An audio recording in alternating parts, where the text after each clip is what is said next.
La semana pasada pudimos revisar los primeros 11 versículos de este libro y fuimos viendo algunos elementos contextuales que nos apuntaban hacia la autoría también del mismo.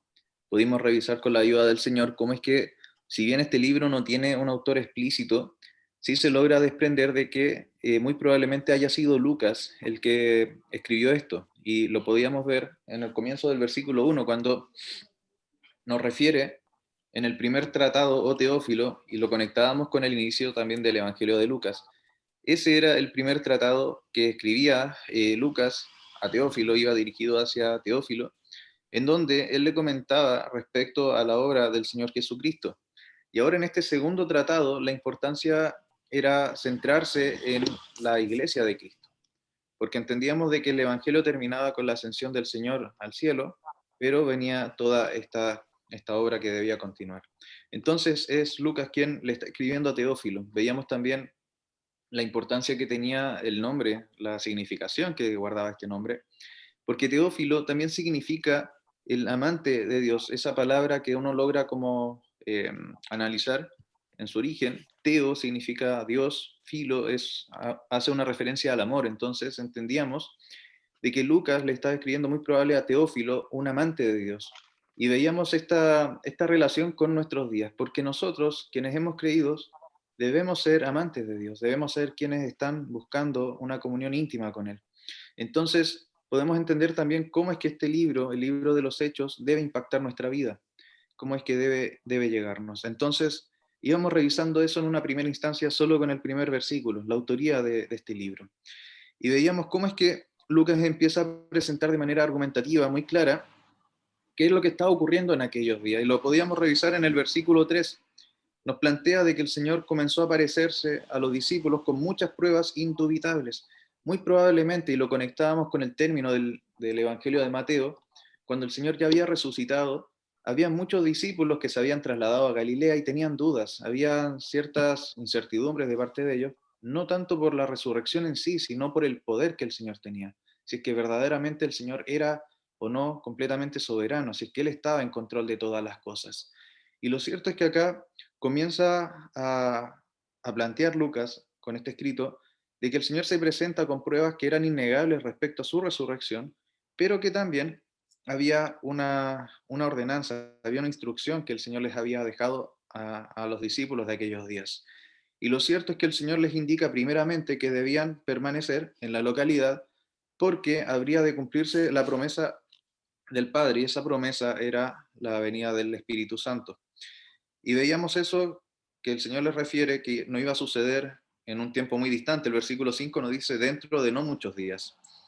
Y entonces continúa el relato y veíamos de que eh, estaba el Señor con los discípulos, le hacen algunas preguntas respecto a la restauración de los tiempos del reino de Israel, y el Señor les declara que no era de ellos el saber los tiempos de estas cosas, pero había una tarea muy importante. Ellos iban a recibir poder, el versículo 8 nos dice así, para una función muy específica.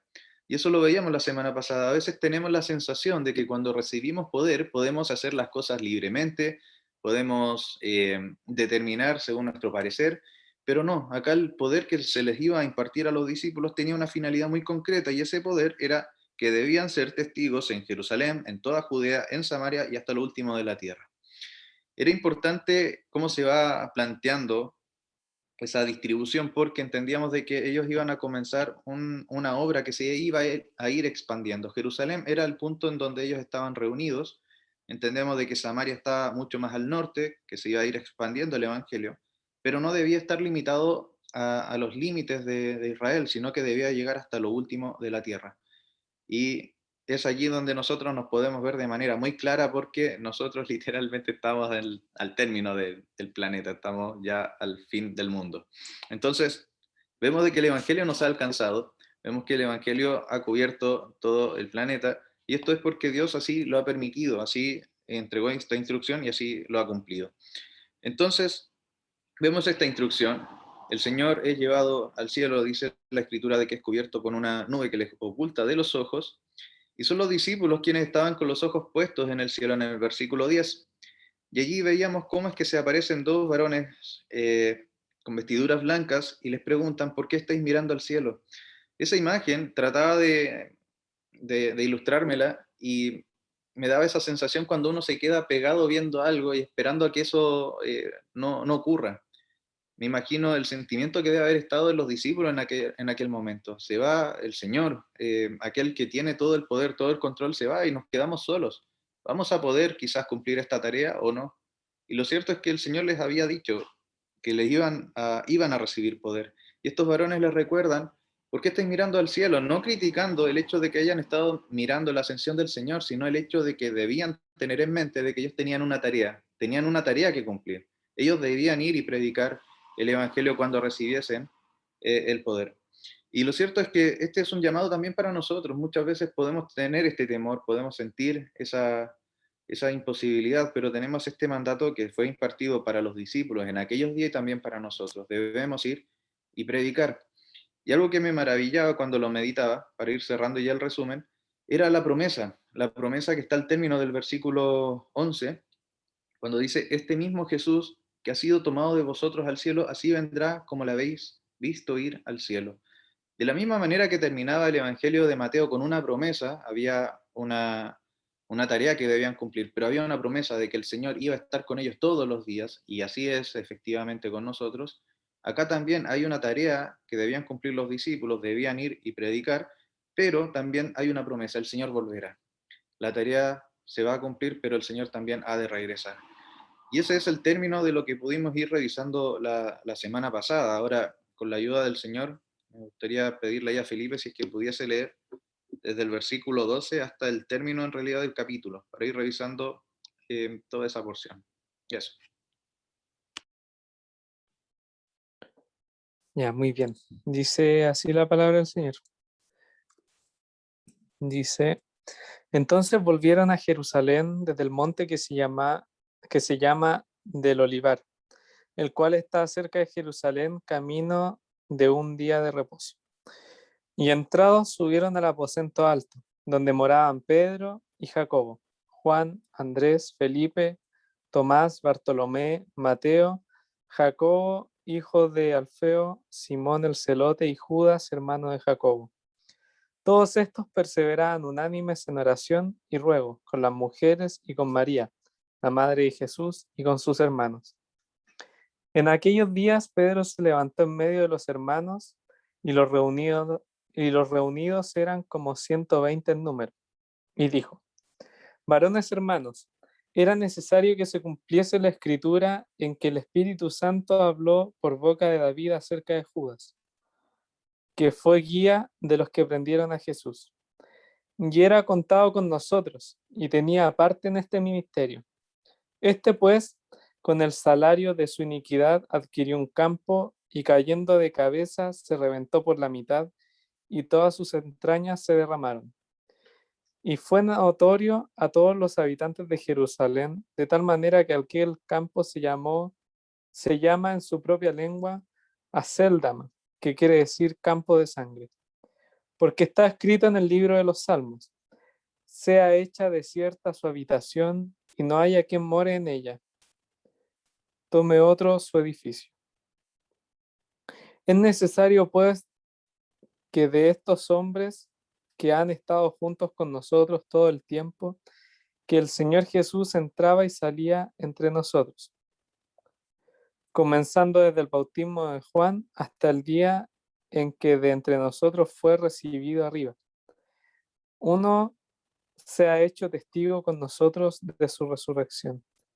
Y señalaron a dos, a José llamado Barsabás, que tenía por sobrenombre Justo, y a Matías. Llorando dijeron, tú, Señor, que conoces los corazones de todos, muestra cuál de estos dos has escogido, para que tome la parte de este ministerio y apostolado, de que cayó Judas por transgresión para irse a su propio lugar. Y les echaron suertes, y la suerte cayó sobre Matías, y fue contado con los 11 apóstoles. Súper, gracias Felipe. Y te quería pedir si podías regresar, porfa, al comienzo de esta porción, al versículo 12.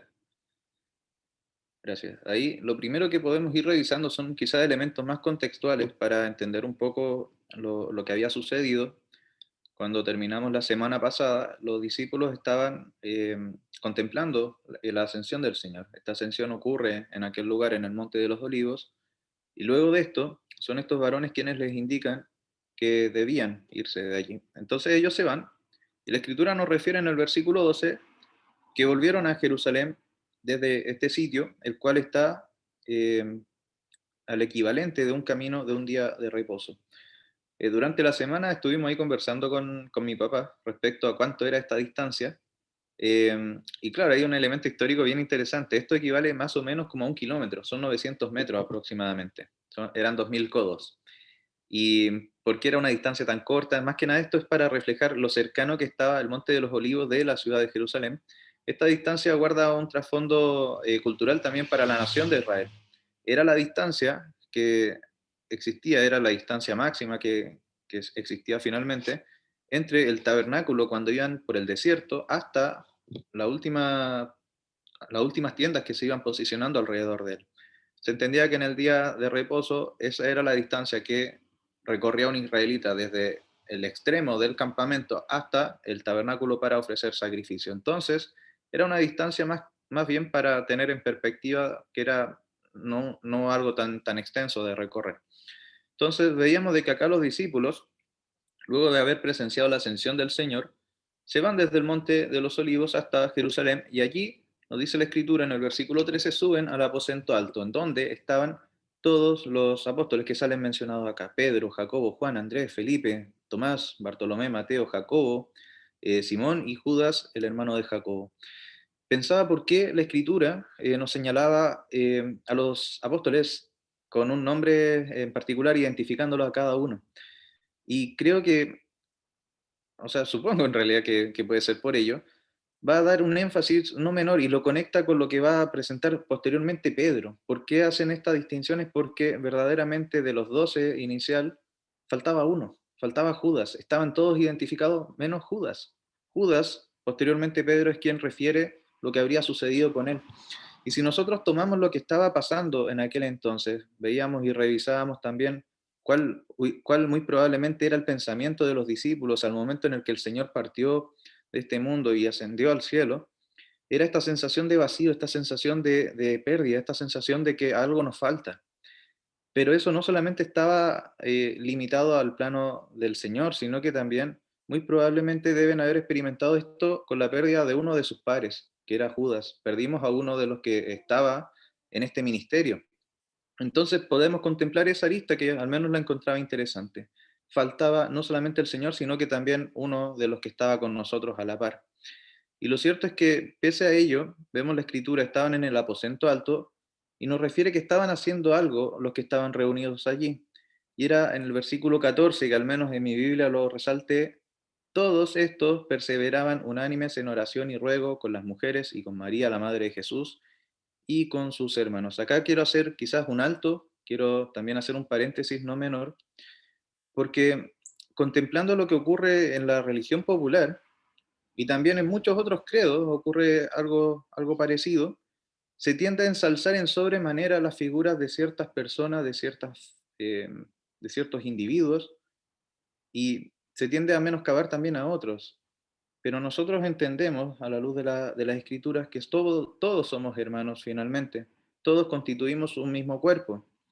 Y creo que esta referencia, cuando nos dice que todos estaban perseverando de manera unánime en oración y ruego con las mujeres y con María, la Madre de Jesús, y con sus hermanos, nos refiere de que a pesar de ser diferentes, a pesar de que habían varones, a pesar de que habían mujeres, a pesar de que estaba la misma Madre del Señor, con sus medios hermanos allí, todos estaban unidos, estaban en un mismo sentir, estaban con un mismo ánimo, haciendo lo mismo, que era orar y estar en una actitud de ruego.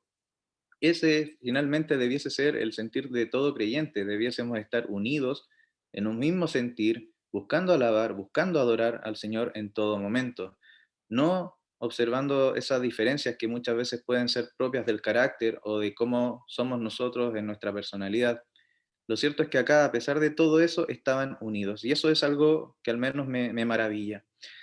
Y cerrando ese paréntesis y continuando con lo que se sigue relatando, nos dice la escritura de que es Pedro quien en aquellos días, durante ese periodo, se levanta en medio de los hermanos y comienza a referirles lo que había sucedido con Judas.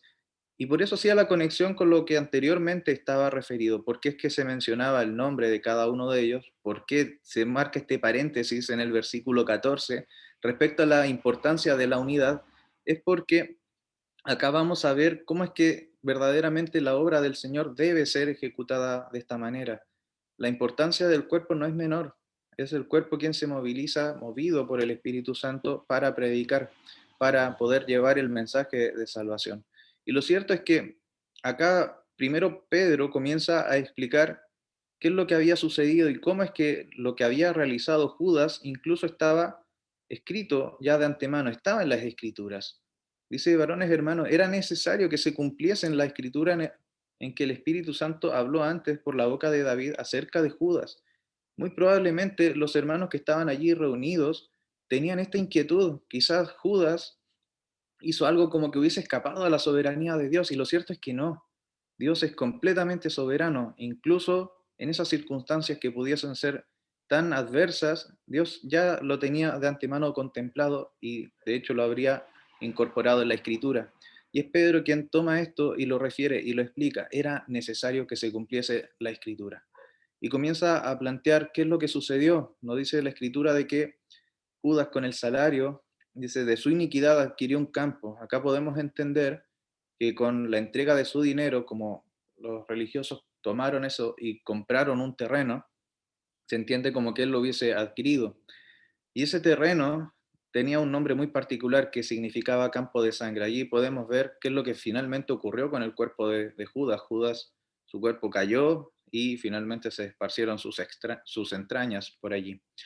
Ese campo entonces fue tomado para poder darle sepultura, si no me equivoco, a los extranjeros. Al menos era lo que se nos había señalado en los evangelios que habían determinado. Entonces, vemos qué es lo que había sucedido con Judas en aquel entonces. Vemos de que a pesar de que él ya no estaba con ellos, no había cumplido con su ministerio, había algo mucho mayor. Ellos debían estar unánimes, debían estar juntos para poder cumplir con el mandato que el Señor les había dado. Y continúa la escritura, porque también entendemos de que la obra no es nuestra, no es de personas. Eso muchas veces don Patricio lo ha dicho, por ejemplo, cuando menciona, no es la asamblea de Patricio Villarroel, la que está ahí en Cerro Jiménez, sino que es una congregación de hermanos. Y eso es sumamente importante porque a veces tendemos a elevar ciertas figuras, a elevar ciertos predicadores, y no, lo cierto es que todos constituimos el mismo cuerpo y todos tenemos esta responsabilidad de predicar el Evangelio. Entonces acá vemos de que era necesario, nos dice el versículo 21, que alguien tomase el lugar de Judas. Y allí Pedro comienza a explicar más, o sea, cuáles eran los elementos que se debían considerar. Alguien que hubiese estado con ellos todo el tiempo del ministerio público del Señor. Y también da un elemento sumamente importante, y es el término del versículo 22, uno, se ha hecho testigo con nosotros de su resurrección. Era sumamente importante que uno de los que estuvo en el ministerio público del Señor, que hubiese visto la resurrección del Señor, fuese contado con uno de ellos, porque el mensaje del Evangelio nos dice la Escritura, es locura para el mundo, es un elemento que verdaderamente el mundo se resiste a creer. Estaba revisando minutos antes en la porción de Hechos, capítulo 17, para quienes lo han leído anteriormente, es cuando Pablo va y se encuentra en Atenas. Y allí nos dice la escritura, es llamativo, él hace una presentación muy completa y estaban todos los atenienses muy atentos hasta que Pablo menciona la resurrección del Señor. Y de hecho lo marqué, el 32 del capítulo 17 del libro de los Hechos dice, pero cuando oyeron de la resurrección de los muertos, unos se burlaban y otros decían, ya te oiremos acerca de esto otra vez. Entonces, ¿por qué era tan importante que la persona que fuese contado entre los apóstoles hubiese contemplado la resurrección? Porque también los apóstoles entendían de que este mensaje iba a generar mucho revuelo, debían tener esa certeza. Y verdaderamente hay dos figuras que destacan. Por un lado estaba José, llamado Barsabat, y el otro era Matías. De José, algo que es destacable es su nombre, dice es Barsabat o Bar Shabbat, significa hijo del Shabbat. Shabbat es el reposo, el día de descanso, al cual su nombre en latín significaba justo, y estaba Matías. La escritura nos refiere de que sobre estos dos, finalmente, oran y echan suerte.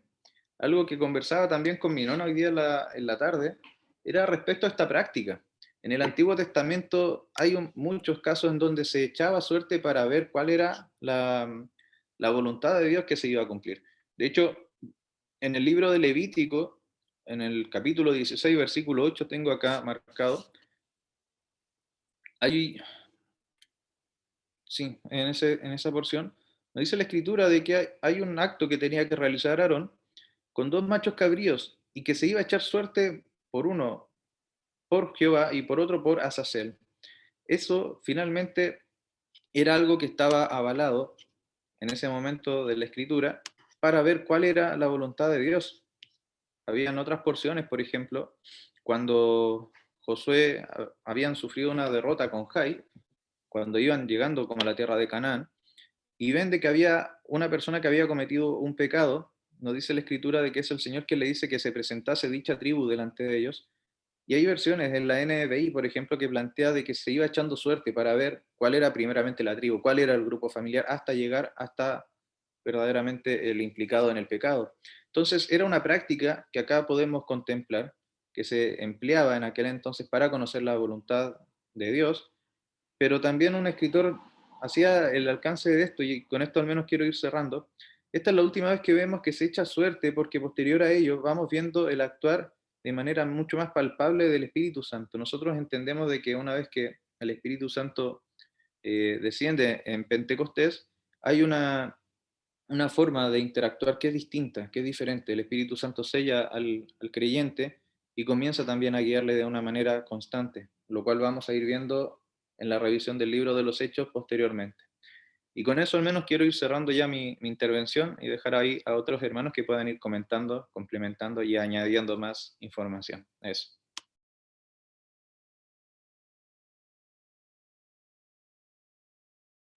Yo quisiera añadir algo cortito a lo que dijo Felipe. Buenas tardes a todos, a los que nos han saludado. Felipe dijo que él se imaginaba la escena cuando el Señor se oculta de ellos y están con los ojos puestos en el cielo. Y luego, en el verso 12, la Escritura nos dice de que volvieron a Jerusalén desde el monte que se llama del Olivar, el cual está cerca de Jerusalén, camino de un día de reposo. ¿Ya? Gracias por aclarar eso de la distancia, Felipe.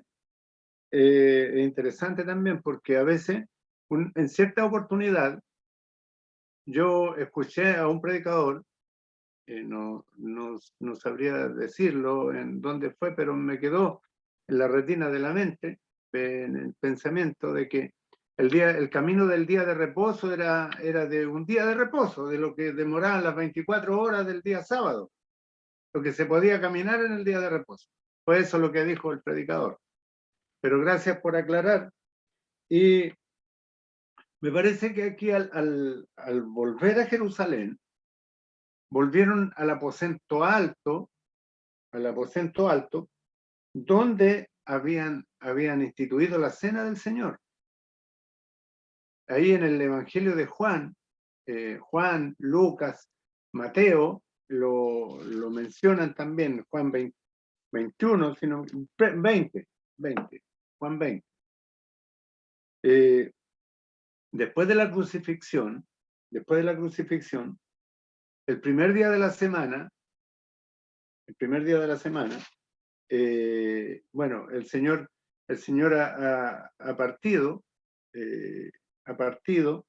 y vuelven a Jerusalén, y desde el monte que se llama del Olivar, camino de un día de reposo. Entrados, subieron al aposento alto, donde había el Señor instituido la cena, había instituido la cena, y estaban allí, estaban todos,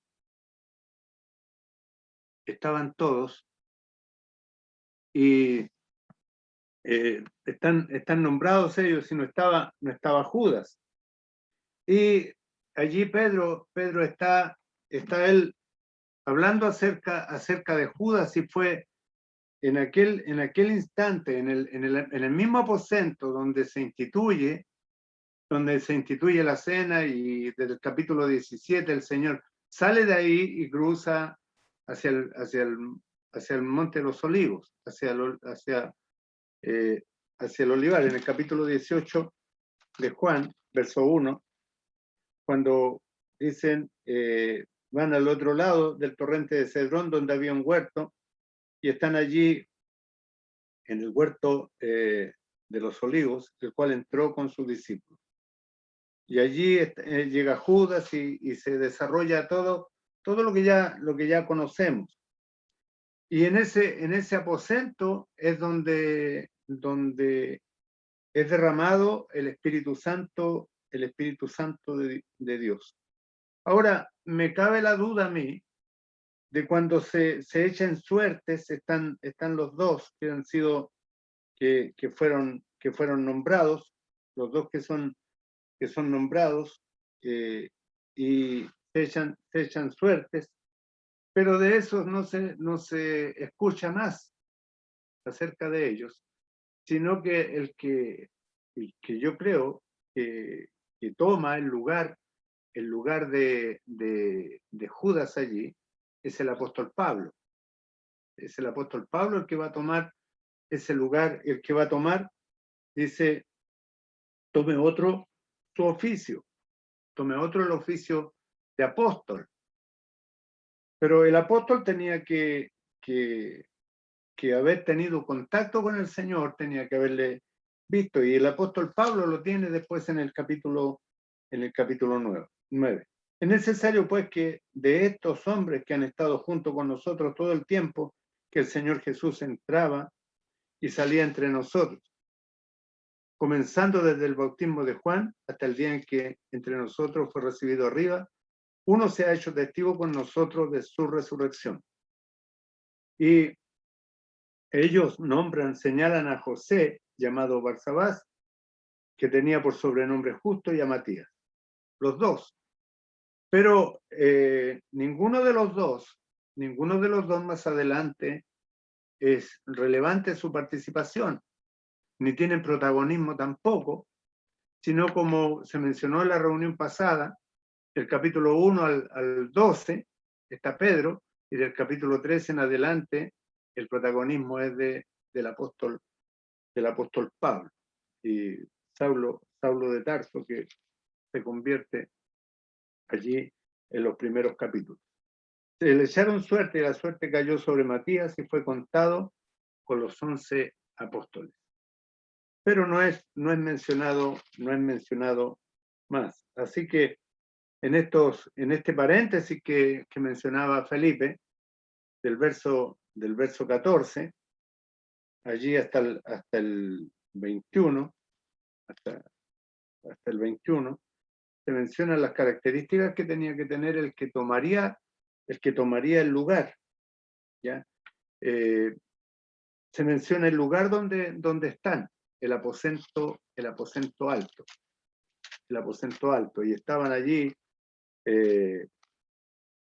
la escritura menciona 120, pero estaban allí luego en el día de Pentecostés, y habla de la unidad. Cabe mencionar, como lo dijo Felipe, la unidad de los creyentes en la iglesia primitiva al principio.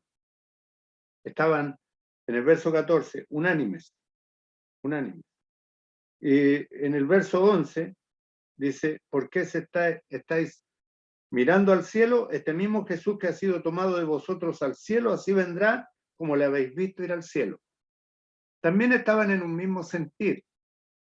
Y creo que el sentir de los discípulos era como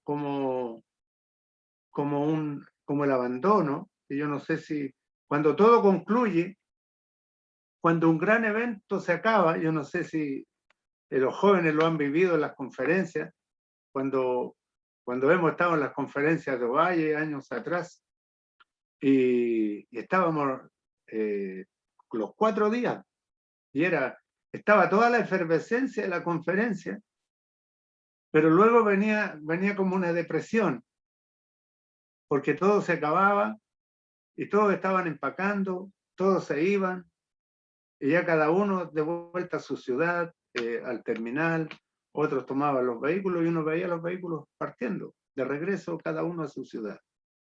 Y es un sentimiento extraño lo que sucede, y quienes han participado de conferencias bien efervescentes lo pueden sentir, o de vacaciones, campamentos de verano, también sucede esto, cuando todo concluye. Y me pareciera que los discípulos están viviendo algo así. Han pasado 3 años con el Señor. El Señor ha sido crucificado. Lo han visto resucitado y le han visto también partir. Le han visto ir. Cuando estaban ellos con los ojos puestos en el cielo en tanto que Él se iba, y aquí se pusieron junto a ellos 2 varones con vestiduras blancas. ¿Por qué estáis mirando al cielo? Este mismo Jesús que ha sido tomado de vosotros al cielo, así vendrá como le habéis visto ir al cielo. Bendita esperanza para todo creyente, para cada uno de nosotros, que aquel que se fue, vendrá. Aquel que prometió volver, volverá. Volverá. Vendré otra vez, dijo el Señor allí en Juan 14, y os tomaré a mí mismo. La promesa está. La promesa está. Ahora, luego, lo que continúa es la perseverancia. Perseveraban unánimes en oración y ruego. Y luego estaban todos unánimes juntos.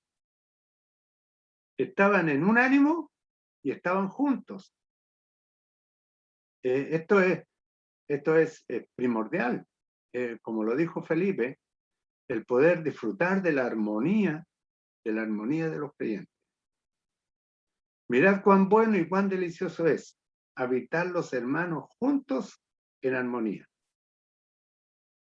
Y al finalizar el Salmo, dice, porque allí envía Jehová bendición y vida eterna.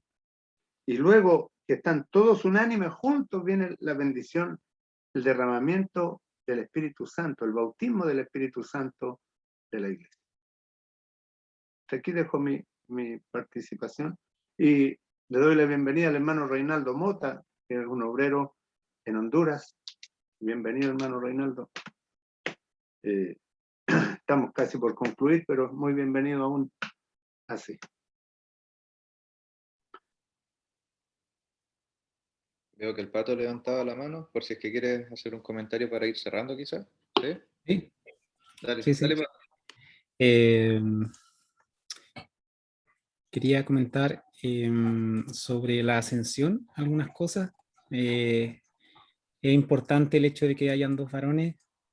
Recordemos que habían 2 varones también en el momento de la resurrección, es decir, el número mínimo para testificar acerca de algo son 2. Entonces tenemos testigos celestiales en la resurrección y testigos en la ascensión y exaltación. No es la primera vez que los discípulos veían al Señor, o al menos Pedro, Juan y Jacobo, si no me equivoco, veían al Señor entre nubes. También la habían visto en el momento de la transfiguración. Y las nubes tenían un significado especial para el pueblo de Israel porque era lo que envolvía la gloria y la presencia de Dios, la Shekinah en el desierto, sobre el tabernáculo. Entonces, así como en la transfiguración el Señor fue envuelto por su gloria, fue cubierta por la nube, también acá es cubierto por la nube, pero a diferencia de lo que ocurrió en la transfiguración, esta vez no volvieron a ver al Señor. A mí me da la impresión de que pensaban que lo iban a volver a ver, que iba a ser cubierto su gloria iba a ser cubierta por la nube y que luego iba a aparecer nuevamente, como en la transfiguración, pero esta vez no apareció. Y el otro momento en que las nubes, o aquello que cubre la gloria, le va a descubrir en este mundo, va a ser cuando el Señor vuelva. así como le vieron irse, le verán volver. Entonces es importante el tema de las nubes, es importante los testigos celestiales, también el hecho de que esto ocurre 40 días después de la resurrección, y luego después de 10 días viene Pentecostés. En estos 40 días el Señor se le apareció a sus seguidores y a los discípulos, y por lo que aparece en el relato, en el aposento alto eran cerca de 120. Pero lo que nos relata Pablo en 1 Corintios 15 es que el Señor se le apareció a más de 500. Entonces hay algunos que dicen que aquellos 500 probablemente se le apareció en Galilea, es decir, que el Señor no solamente realizó visitas o apariciones en Jerusalén, sino que también se le apareció a la mayoría de sus seguidores en Galilea durante esos 40 días. Y también algunos especulan acerca de este aposento alto, que puede haber sido el mismo de la última, de la cena, la institución de la cena, pero como que faltan evidencias, pero puede haber sido. Lo que sí, la gran diferencia es que en ese aposento alto eran 12 los seguidores, y ahora en este aposento alto hay 120, es decir, se multiplicó por 10 la cantidad de congregados en el aposento alto. El ambiente era distinto, el otro era más íntimo, este ambiente era más multitudinario, por así decirlo, de 2 a 120. Sobre la restauración del reino, bueno, claramente el Señor no les da un no rotundo, sino que les corrige la atención que ellos tenían sobre la restitución de un reino político local, en el que ellos en algún tiempo anhelaron sentarse en trono junto al Señor, a la visión que tenían que tener del reino celestial, espiritual, que ellos iban a colaborar en su expansión, y que el Señor iba a trabajar en eso. Ahora con ello iba a trabajar en la expansión del reino de los cielos, pero de algo espiritual. Y ellos tenían todavía la mirada en algo terrenal. Pero esa es la última vez que ellos a lo mejor se preocuparon de aquello, y de ahí en adelante dedicaron sus vidas al reino de los cielos. También, como tal vez entregar la contraparte o la defensa de Matías, de que realmente no de muchos apóstoles, si es que no de la mayoría, se habla en el libro de los Hechos, se habla de muy pocos. Es relevante Pedro, es relevante de los 12, es relevante Pedro en el relato, pero así como no se habla de Matías, tampoco se habla de varios otros. Entonces,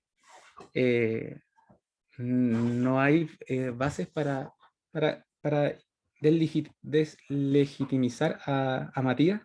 Como bien mencionaba Felipe, el echar suerte era una práctica que estaba arraigada en el pueblo de Israel y que probablemente desapareció en Pentecostés, con la guía y el discernimiento que podía entregar el Espíritu Santo. Y sobre eso mismo también hay un versículo en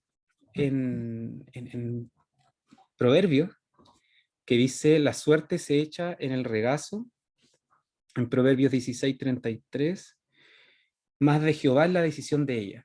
La NTV creo que dice, el hombre tira los dados, pero Dios decide cómo caen, algo por ahí. Entonces, incluso la suerte está determinada por algo que no es suerte, sino que es propósito y es decisión del Señor. Y eso estaba presente también ahí. Pablo no es el sustituto de Judas. El sustituto de Judas es Matías. Pablo jamás habría querido creerse a la altura de los 12. Él siempre dice que era un abortivo, que era el último, que no le correspondía ni siquiera ser incluido en tan alto, en tal posición. Reemplazan a Judas porque Judas, no es porque Judas muere, sino es porque Judas hay una deserción. Es como el soldado que se devuelve, que no quiere pelear más y que renuncia a algo. Así mismo pasó con Judas, porque después Jacobo muere a espada por el Señor y Jacobo no es reemplazado. Entonces no es la muerte lo que produce ese reemplazo, sino es la deserción. Esas eran cositas que quería mencionar. Gracias. Interesante, Patricio, gracias. Sí, súper. Para ir finalizando ya, quería pedirle a Omar si es que pudiese orar y así concluimos esta reunión. Oremos. Padre, te damos gracias por esta reunión, por tu palabra que ha sido expuesta. Qué privilegio es poder reunirnos en un mismo espíritu, Padre, con un mismo sentir, de conocerte más a ti, Padre, y tener mejorar nuestra comunión contigo. Padre, gracias te damos porque tu sacrificio nos ha traído de muerte a vida, Padre. La comunión se ha vuelto a restaurar solo por los méritos del Señor Jesús y su obra, Padre, y una obra perfecta. Te agradecemos esta instancia, Padre, te encomendamos las peticiones que han sido elevadas a ti, las peticiones de salud de nuestras hermanas mayores, de tu palabra, Padre, de nuestros hermanos que se encuentran enfermos. Y también te damos gracias por todas esas oraciones que han sido respondidas por ti, porque sabemos que tú eres el que provee. Te encomendamos esta semana, Padre, que seas tú guiándonos, seas tú dándonos aumentando este fuego del Espíritu en nosotros, Padre, por querer conocerte más y por tener un testimonio en este mundo. Padre, quedamos delante de ti, dándote gracias por todo en el nombre del Señor Jesús. Amén.